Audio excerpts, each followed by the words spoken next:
কিছু মানুষ আছে, দেখবেন তাদেরকে যদি আপনি উপকার করেন তবু নিজেকে কেমন একটা টাইমে গিয়ে ছোট ছোট মনে হবে তাদের কথার কারণে। যেমন ধরুন, কারো কিছু একটা প্রয়োজন, সে সেটা সেই টাইমে কিনতে পারছেন না, আপনি আপনার সাধ্যমতো তাকে দিয়ে আসলেন, সে সেটা নিল এবং তার কিছু সাহায্য হলো। তবু কিছুদিন পরে শুনতে পারলেন যে ওতে আর আমার কি হয়েছে, তারপরে তো কতটা দিন আমার নিজেকেই চালাতে হয়েছে।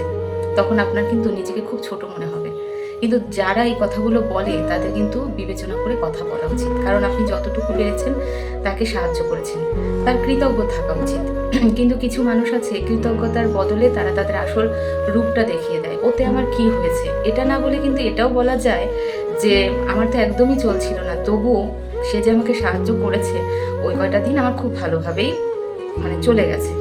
এই কথাটা বললে কিন্তু সেই মানুষটার ভিতরে আবার তাকে সাহায্য করার মতো একটা মন মানসিকতা তৈরি হয়।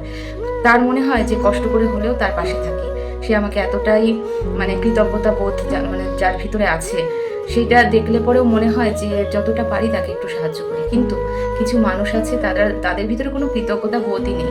তারা শুধু নেবে নেবে নেবে, কিন্তু কখনোই আপনার প্রতি সে কৃতজ্ঞ হবে না। সব সময় আপনাকে দুটো বেশি কথা শুনিয়ে যাবে, যে কোনো কিছুতেই তাদের মন ভরে না, তারা এটাই বুঝিয়ে যাবে। আমার হট করে মনে পড়লো, তাই কথাটা শেয়ার করলাম। ভিতরে অনেক রকম পদ্ধতি আছে, কথা বলতে গিয়ে বেঁধে গেছে, কিন্তু মনে হলো তাই একটু শেয়ার করলাম। যদি ঠিক বলি তাহলে বলবেন যে ঠিক বলেছি কিনা, আর যদি মনে হয় যে না ঠিক বলিনি, তাহলে যা আপনাদের ইচ্ছে তাই বলবেন।